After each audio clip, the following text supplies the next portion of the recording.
All right, thank you, everybody. The next session is entitled Preventing Engineered Pandemics, Systems for Screening Nucleic Acid Synthesis.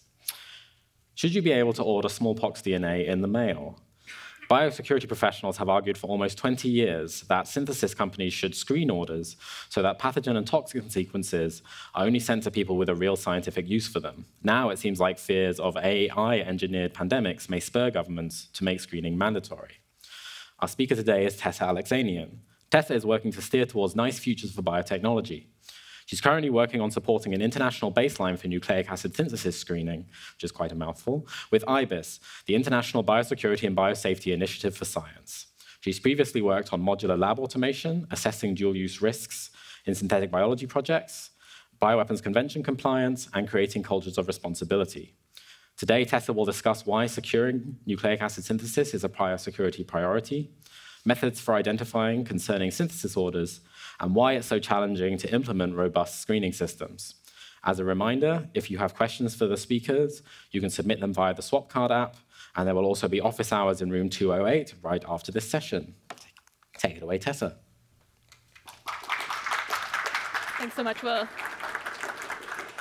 All right, thank you so much for coming to this talk. I've been thinking casually about the problem of screening nucleic acid synthesis for a long time, seriously about it for about a year now, and just 3 weeks ago I started working at IBIS on actually building systems to solve this problem instead of just waffling at policymakers about how we ought to build systems too. So I'm excited to share my thinking with you, preliminary though it is.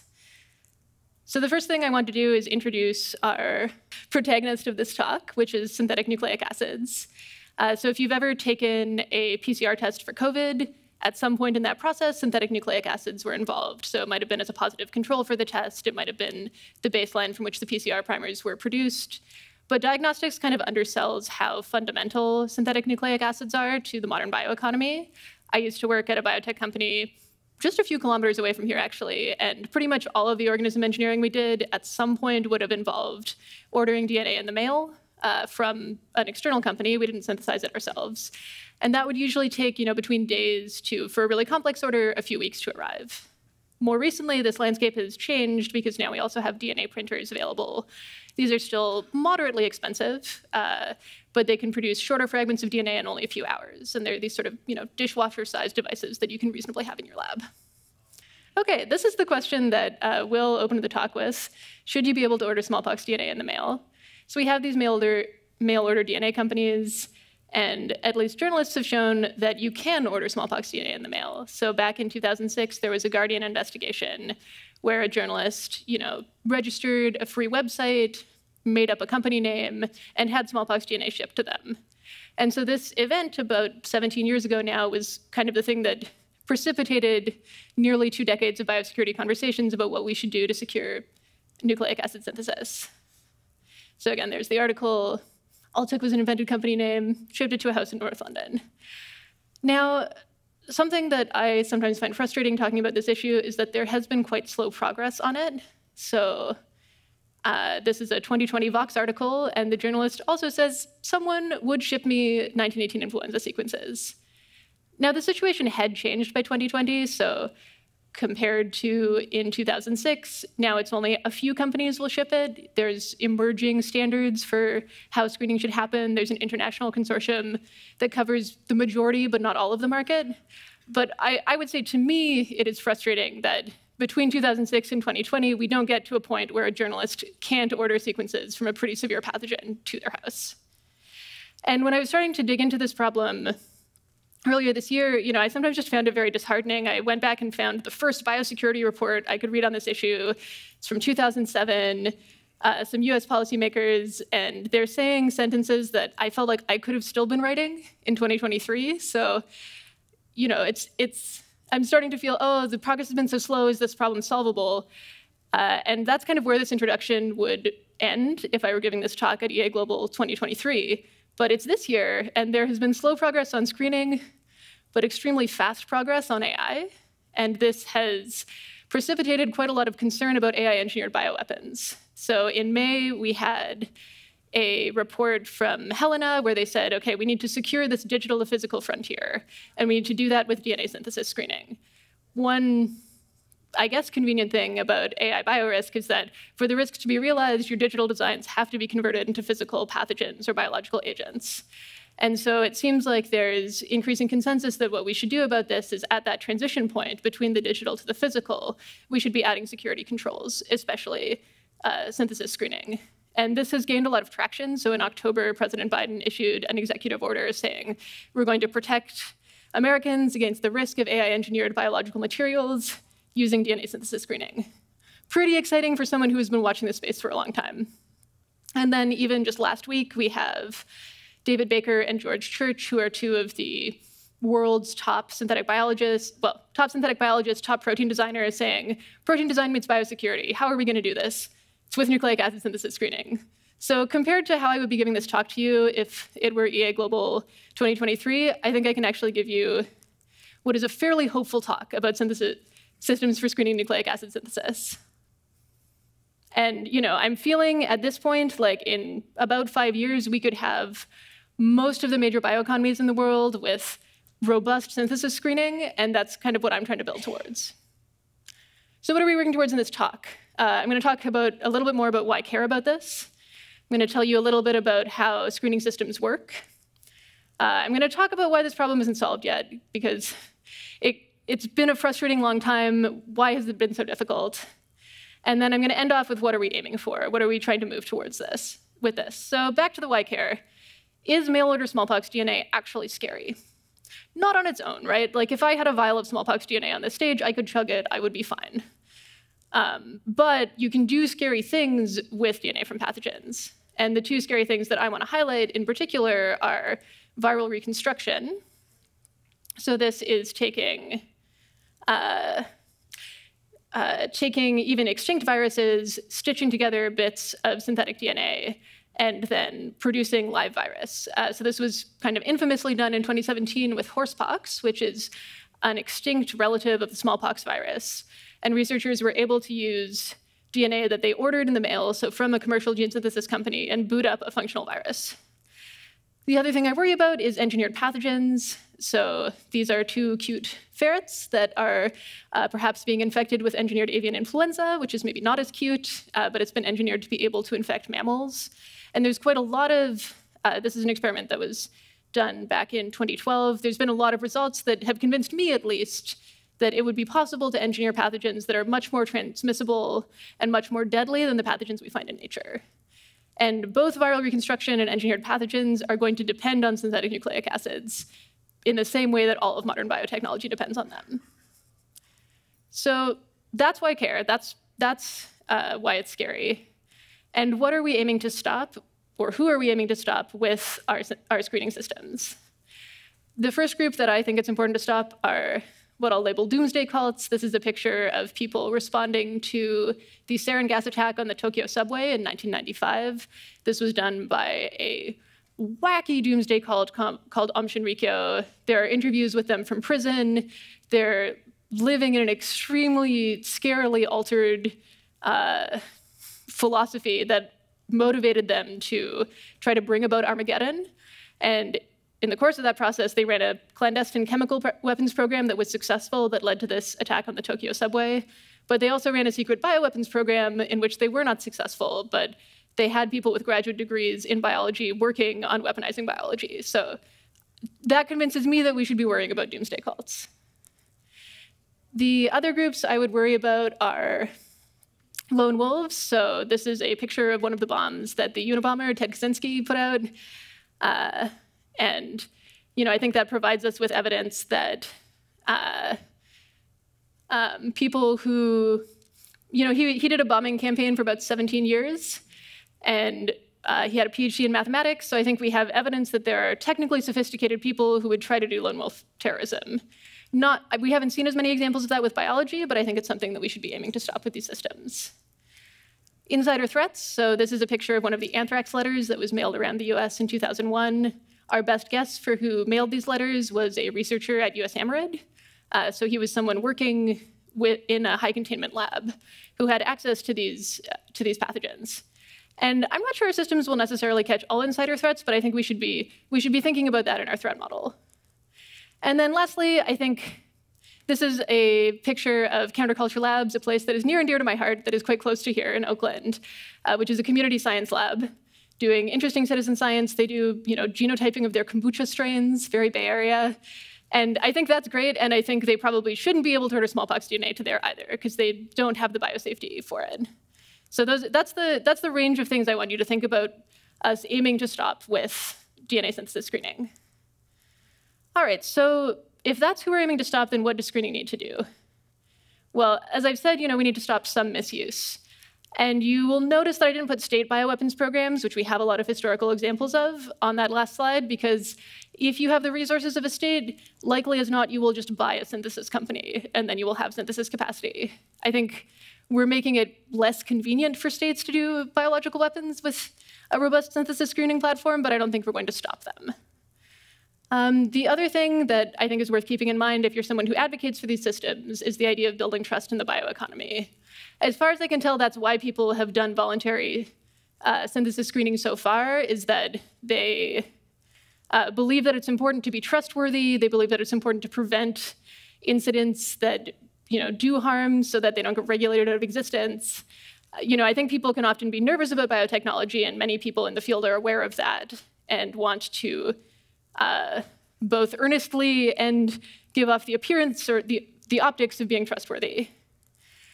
And then more recently, I think a group that has felt a lot of need to be trustworthy are the developers of protein design tools, so securing this digital to physical frontier, as I talked about before. To achieve these aims, what does the screening system need to do? So the thing that the screening system needs to do is it needs to, number one, recognize risky sequences, and number two, not send them to just anyone. And this kind of splits out into two different kinds of screening. So the first of those is sequence screening. Second of those is customer screening. I'll talk about each of them a little bit. So with sequence screening, you need some kind of algorithm to look at a sequence of DNA or RNA and say, do we believe this poses a biorisk? So that could look like an exact match where we say, yes, this matches the DNA from a pathogen, and so we're going to flag that as risky. There's a number of different systems for it. I can go into more technical detail in the Q&A if you'd like. But essentially, have this in your head as software algorithms that recognize risky sequences, and we've made some meaningful bioinformatics progress on them in the 17 years that we've been worrying about this problem. On the customer screening side, our current systems for this are a lot less robust. When I've talked to people who sell mail-order DNA, they've told me that their customer screening systems look more like Googling someone's name and checking their LinkedIn page. This is not on them. There just are no systems that are good for this right now, but I do think that's a little bit disappointing because you could spoof a LinkedIn page more easily than I am entirely comfortable with. So if we build a system that has, I believe if we build a system that has good sequence screening and good customer screening, then we will have built a robust system for screening nucleic acid synthesis. And it doesn't sound that complicated to build, so why has it been so hard to solve this problem? So the reason this problem hasn't been solved yet is that, number one, it's expensive. Number two, it's hard.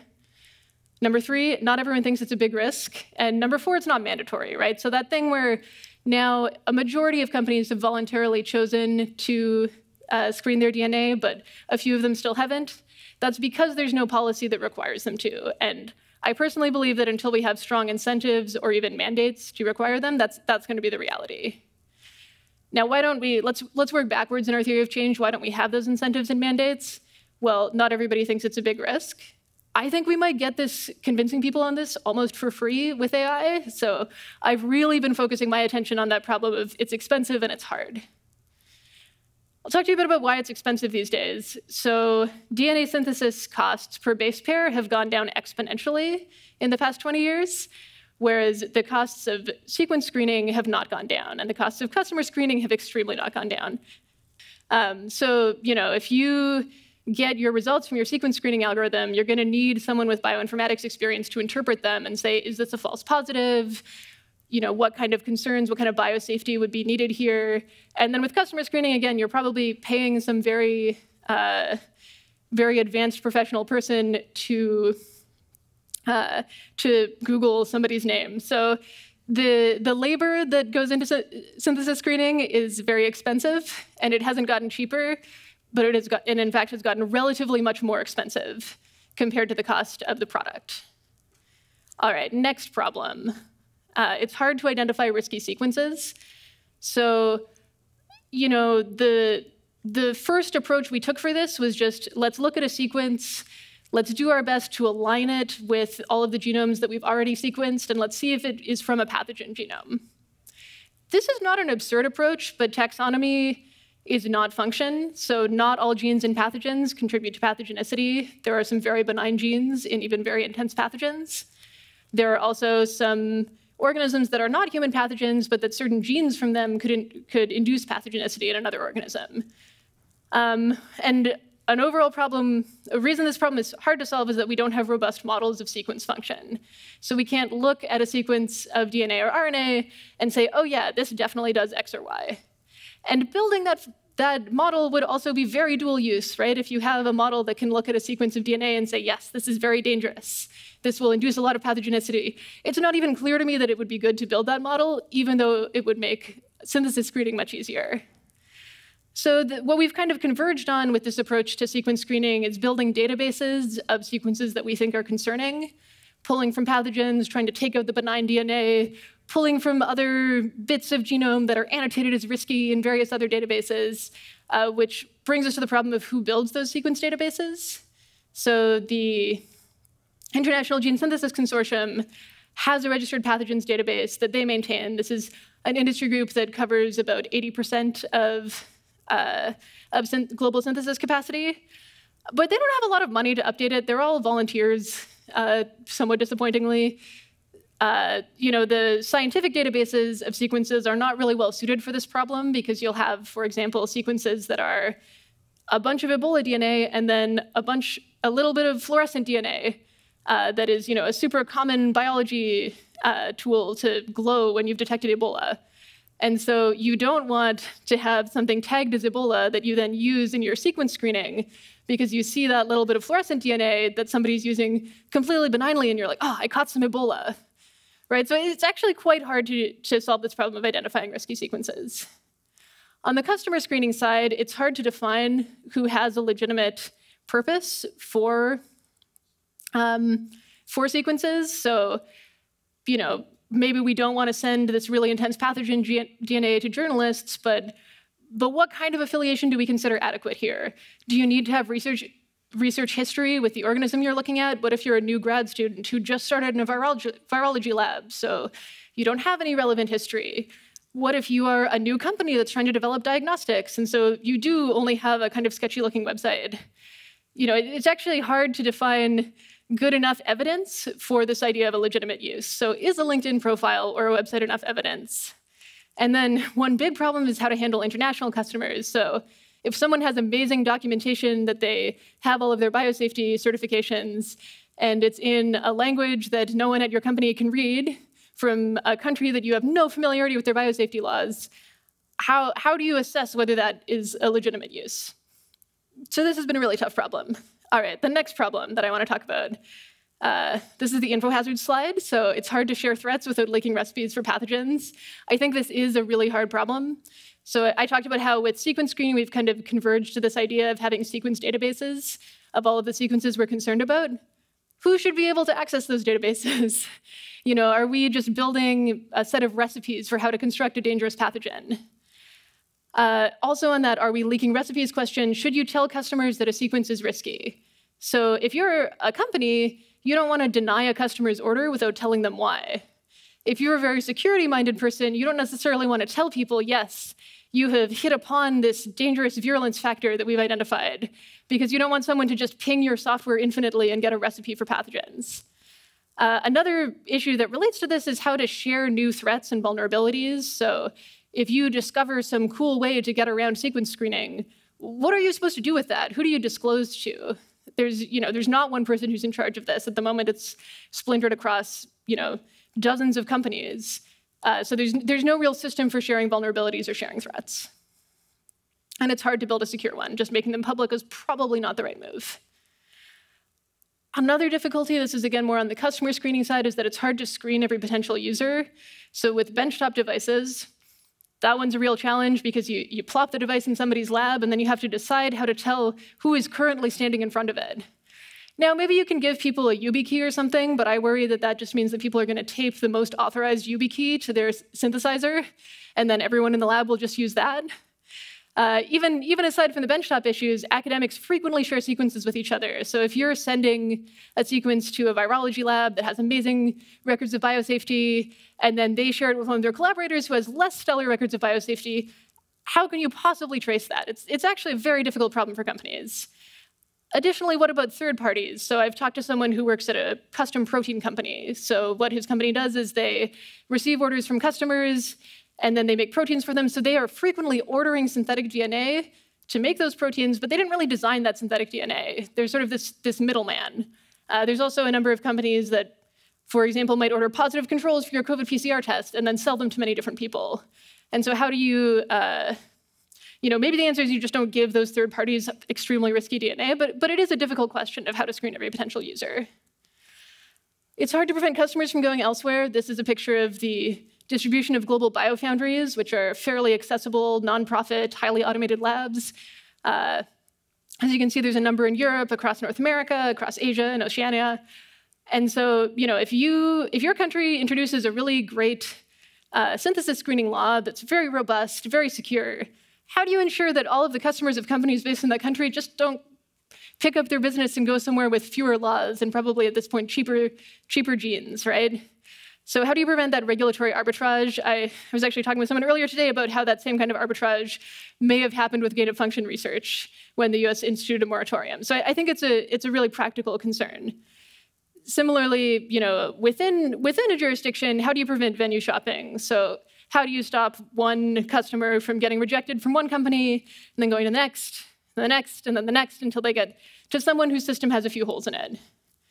Another issue is that you might be able to recognize an order as concerning if you can look at all of the sequences that somebody is going to use to stitch together to construct a viral genome. But what if they split those among 10 different providers? It gets much harder to recognize that what they're doing is actually concerning. A last hard problem that I want to talk about is that it's hard to regulate without benchmarks. I think this is the one that I've come to believe is most increasingly important over the past year, is that as a regulator, you can't institute a new regulation without being able to certify people as complying with it or not. And so without benchmarks that tell us this person is doing adequate sequence screening, this person is doing adequate customer screening, we don't have the ability to regulate or even introduce strong incentives for synthesis screening. And so some questions we have to answer here is, what counts as good enough performance? What are acceptable rates of false negatives and positives? I think false negatives are expensive in the risk direction. False positives are expensive in the expensive bioinformatician, makes your DNA expensive direction.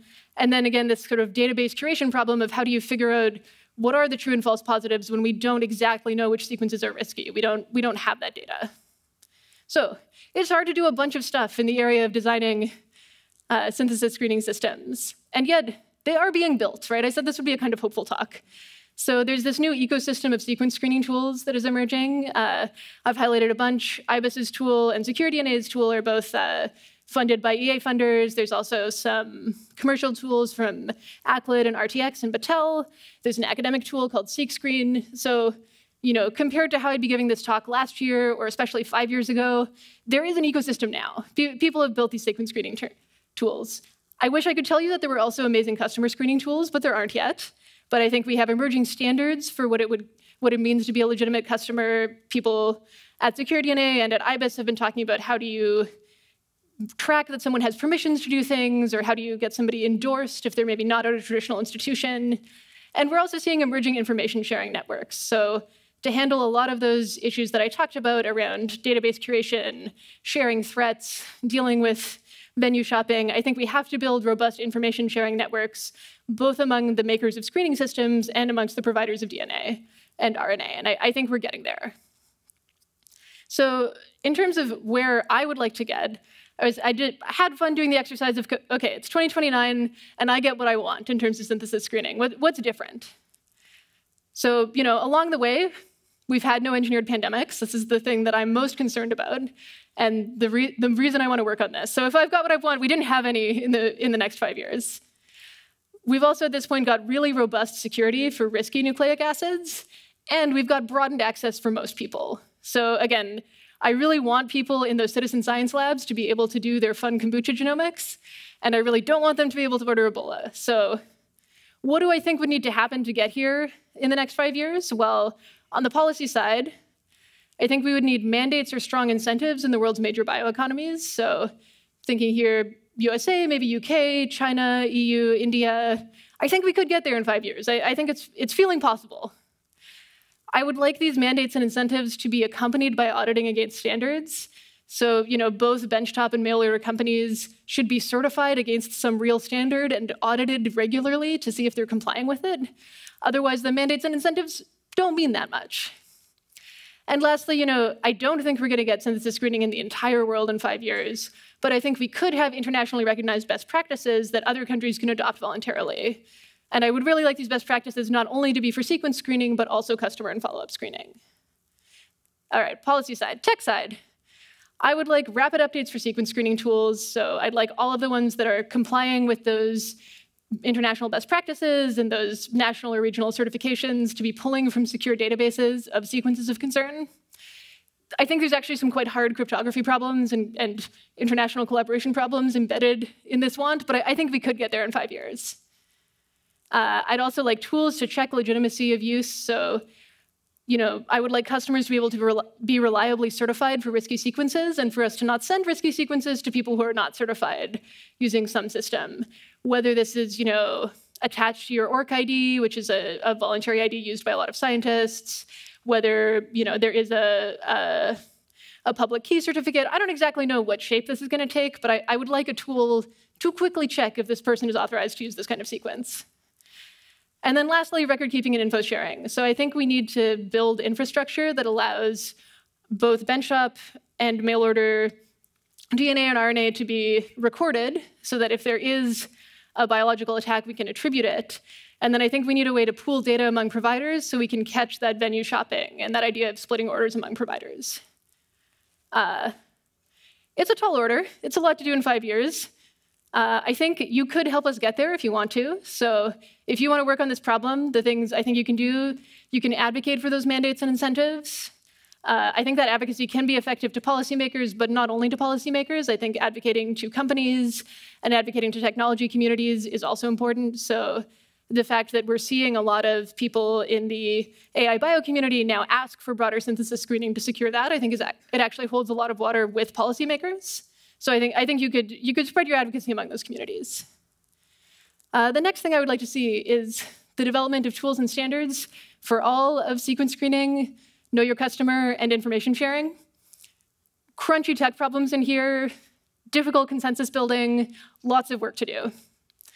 And lastly, mapping the changing technical and global landscape. So, I work on this problem, and yet I wish I could tell you the answer to the question of where do scientists in India get all of their nucleic acids from? But I don't know the answer to that question, and I wish that someone would map it for me so that I knew the answer.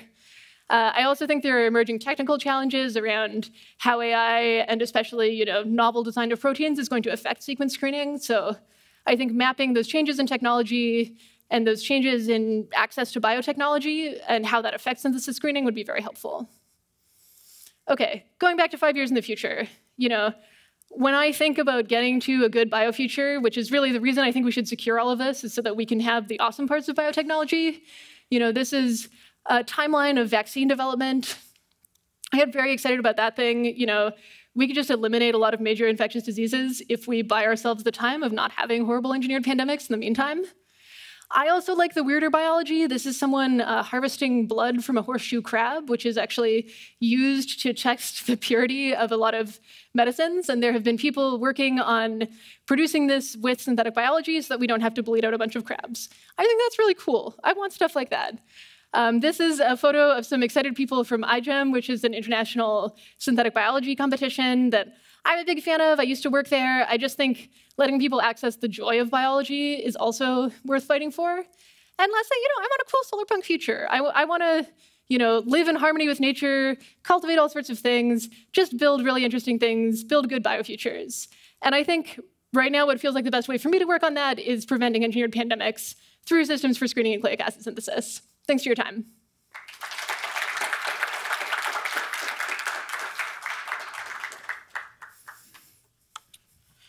All right, thank you, Tessa. Let's check. All right, so as a reminder, you can submit questions via the swap card. In the meantime, first question from me. So you talked a lot about everything, all the hard things this system is going to need to do.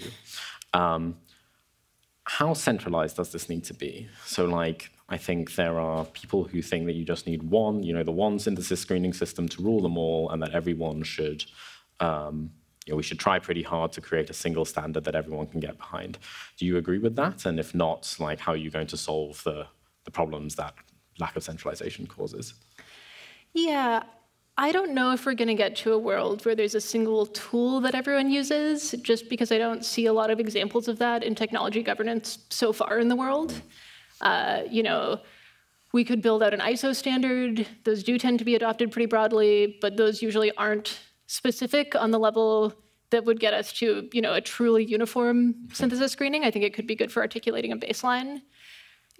As I said, I think information sharing is going to be really critical because I believe that it's just very difficult to get a single security system or security regime that covers the entire world, especially in a time when global cooperation between major powers is not at its highest.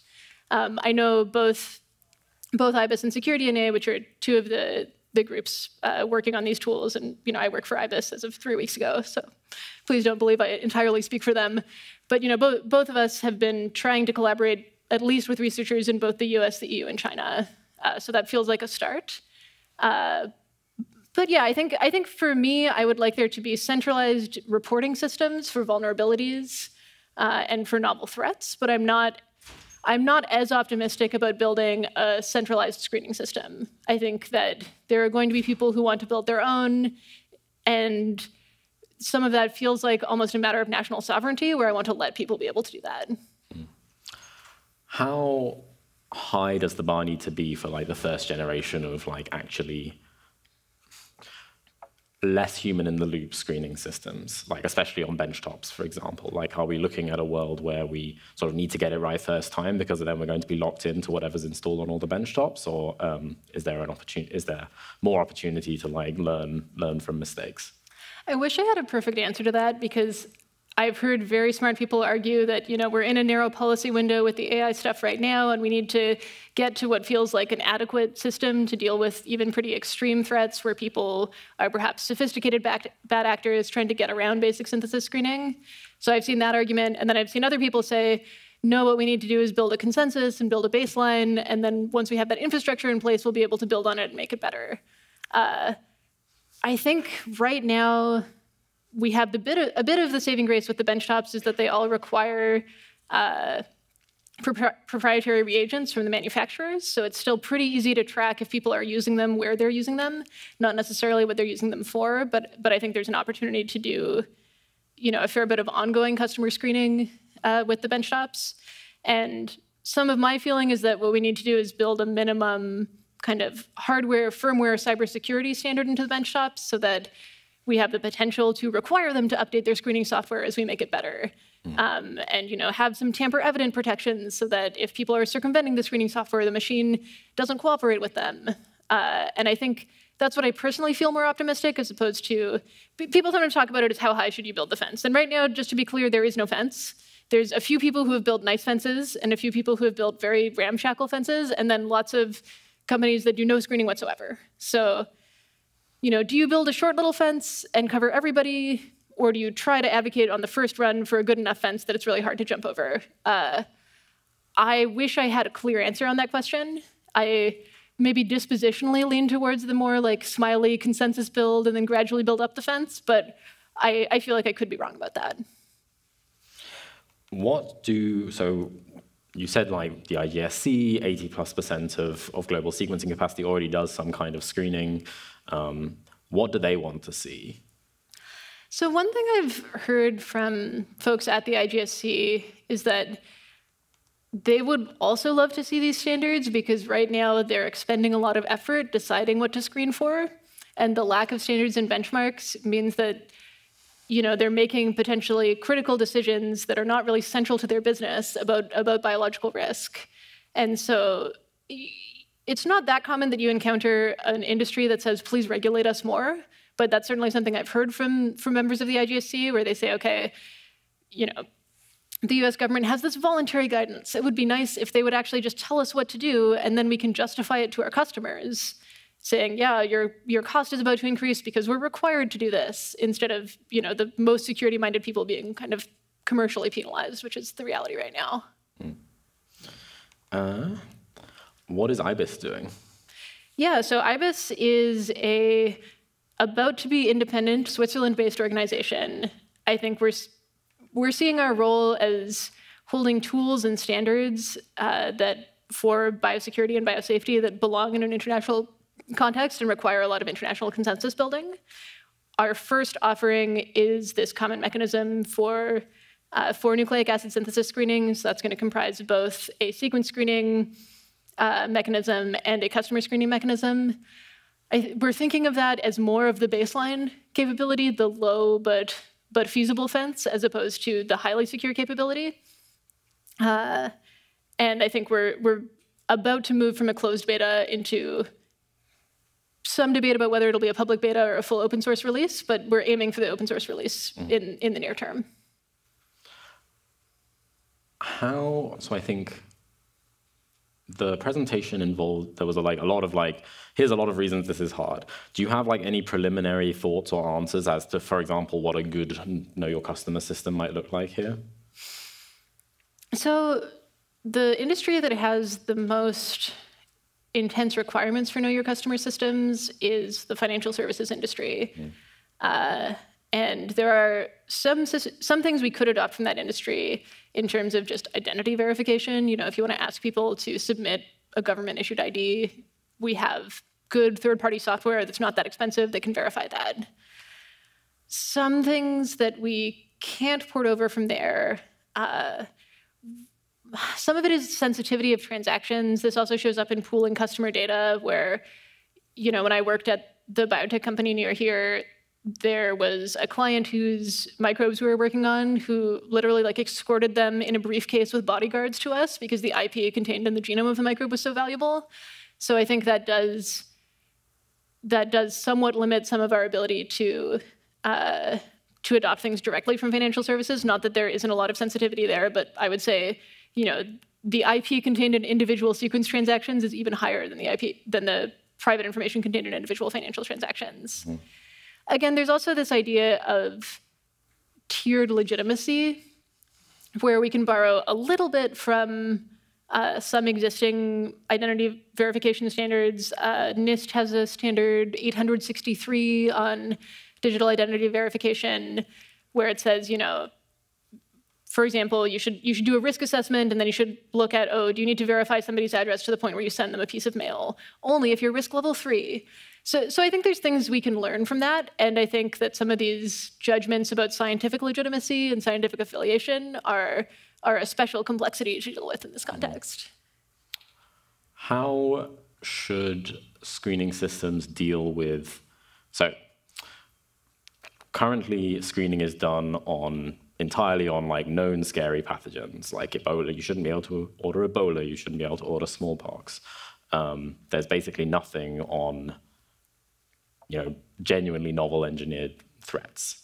It seems like, especially if we're worried about securing the physical digital frontier and AI risks and things like that, sooner or later screening systems are going to have to deal with this problem of okay, so an AI has designed a completely novel protein. Well, I guess that's the hardest version, but an AI has helped you combine two non-scary things to make a scary thing and stuff like that. How do we deal with that? Do we just have you mentioned, for example, that we can't just have a fully public threat database, because then if you find a scary thing, you have to tell everyone in order to screen for it. Do we have solutions that can help with this?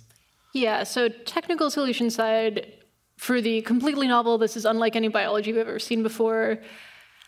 The only suggestion I've seen on that seems maybe hopeful is, I think this was Sam Rodriguez who suggested that maybe, novel designs should be packaged in some, challenging to alter cryptographic way with the prompt that was used to make them, and then you verify that that prompt is not highly risky.